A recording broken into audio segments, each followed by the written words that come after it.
Ferroviaire Transdev, c'est un ferroviaire au service des territoires et au service des élus qui font ces territoires. Le projet entre Nancy et Contrexéville, d'abord c'est un projet qu'on mène en partenariat, en lien avec la Caisse des dépôts et le NGE, puisque c'est un projet complet qui comprend à la fois la rénovation de l'infrastructure, son financement, l'exploitation et la gestion des circulations par la suite, tout ça sur une durée de 22 ans. D'écouter et à réinterroger en fait, l'ensemble du fonctionnement du système ferroviaire. Et je pense que c'est vraiment cette façon de travailler de façon très partenariale en prenant le meilleur de nos partenaires, le meilleur de ce qui se fait aussi sur le marché en termes d'équipement, qui nous permet d'avancer et d'avoir des projets originaux à proposer. Alors c'est le premier appel d'offres en France qui lie le sujet de l'infrastructure, donc la reprise de l'infrastructure par une région, avec l'ouverture à la concurrence du ferroviaire, faire le lien entre les deux, et cette volonté aussi de la région Grand Est de tester l'ouverture à la concurrence, non pas sur des lignes très fréquentées, mais au contraire sur des petites lignes sur lesquelles finalement on avait un peu fait le tour de ce que SNCF dans le cadre classique pouvait nous proposer. Eh bien, cette volonté, c'est quelque chose de très original. La singularité de l'offre de Transdev, c'est qu'elle était en effet innovante, notamment sur le sujet de la signalisation. Et c'est cette innovation qui nous a séduit, qui a aussi permis de fournir une réponse qui correspondait à l'anticipation des coûts que nous avions en tête à la région.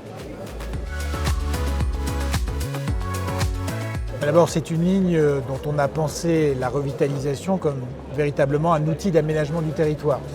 Et c'est une ligne qui d'abord permettra de relier Vittel à Nancy dans un temps de parcours qui sera bien plus rapide qu'auparavant. On mettait environ 1h45, ce sera 1h10. C'est une ligne sur laquelle on va avoir une politique d'arrêt qui sera stable dans le temps. Et puis c'est une ligne sur laquelle on va avoir une fréquence qui n'a rien à voir avec ce qu'on connaissait auparavant.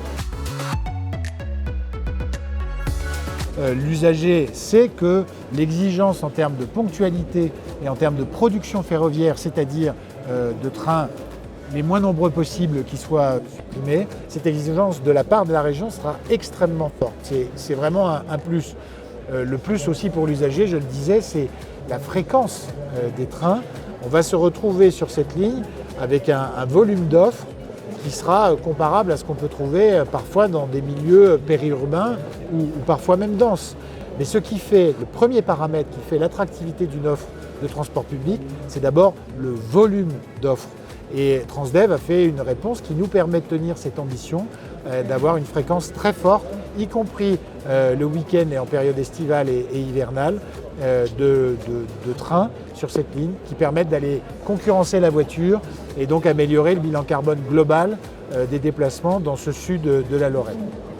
L'avantage pour les usagers, c'est vraiment d'avoir un service sur lequel ils peuvent compter. C'est-à-dire que nous avons organisé les circulations de sorte à ce qu'à la même minute le matin et à la même minute le soir, ils trouvent systématiquement un train. Ça permet de remettre un réflexe utilisation du train dans la tête des usagers.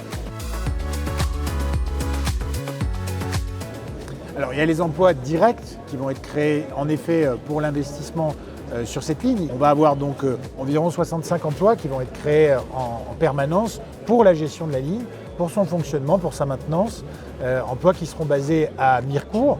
En effet, cet investissement et le retour du train, ça va vouloir dire pour le tissu économique local un rebond de l'emploi et c'est une très bonne nouvelle.